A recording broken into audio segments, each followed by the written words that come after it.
Good morning, everybody. Mike Vaki, Princetontrader.com, here for ntmarkets.com with your Thursday morning pre-market webcast. Okay, S&P 500 E-mini futures. I noted on Twitter last night, for the first time since down in the 1890s, I am net short. And it's a combination of things. I'm not calling a top. The point I made to my members is twofold. Number one, if you've been long a lot of our calls all the way up here for the last 100 plus points, you really need to take some serious profits. Not just a little bit off, you need to take some serious profits. You need to take some serious profits, leave some on, and roll up your stops. Okay? Additionally, if you are just naked long and complacently holding, you need to be more vigilant and you need to hedge it off a little bit, which is what we did last night. So effectively right now, I am trading around a long position, and I've got a short position that I intend to hold. The size is very small, but it's a change in outlook for me that I'm going to give the week to kind of bear itself out. We've got employment coming up on Friday. The most important number on the board continues to be the 97-98 area, which is also the area of the weekly pivot, and that for me is going to be a dividing line between bullish versus bearish control going into next week.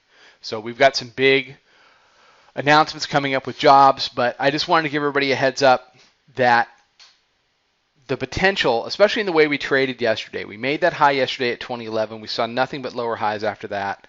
It stayed under some very important proprietary stuff that we look at in the room all day long, and my compatriot that I trade with all day, Jack from channelsandpatterns.com, is seeing some things on his charts that that's telling us that it may be time for a little bit of a retracement, and that would violate the 93% stat that I've been looking at with respect to touching the upper band before the middle band, but no stat is 100%. So, like I said, not calling a top, but if you're up big and been long, you need to take some serious profits and roll up your stops. If you're complacently long up here, I would suggest that you start to hedge a little bit, and you should always be hedged slightly. But I really want people to start to vigilantly hedge things because it's been a good run.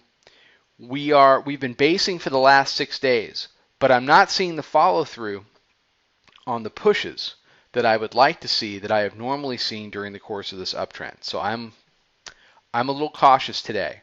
If you're a bull, you need to see 2011 get taken out today, and it should be, because we have jobs report tomorrow morning at 8:30 in the morning, and typically we walk up into those. So from the long side, if we do walk up, I plan to take full advantage of that.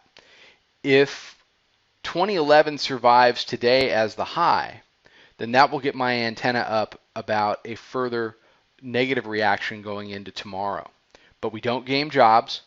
We don't make trades 2 minutes before jobs, assuming what the reaction is going to be. We get our range and we trade the day. But this is a little slight change in character for me, simply because I've just been long and not worried about it, since the lows in one form or another. But now I think it's time to, be a little more vigilant, to get some hedges on and take a look at things. So, and for updates on that and everything else, follow us on Twitter at Princeton Trader. Come check out the website, Princetontrader.com, or even better, come check out the chat room. And you can maneuver the next couple days with us in the room. We had, dozens of traders last night talking all this out, between 7 and 9 o'clock at night. So, we love what we do. We love to trade, and it's a fun place to be. All right, have a good one. I'll be back tomorrow morning with another webcast. Trade them well.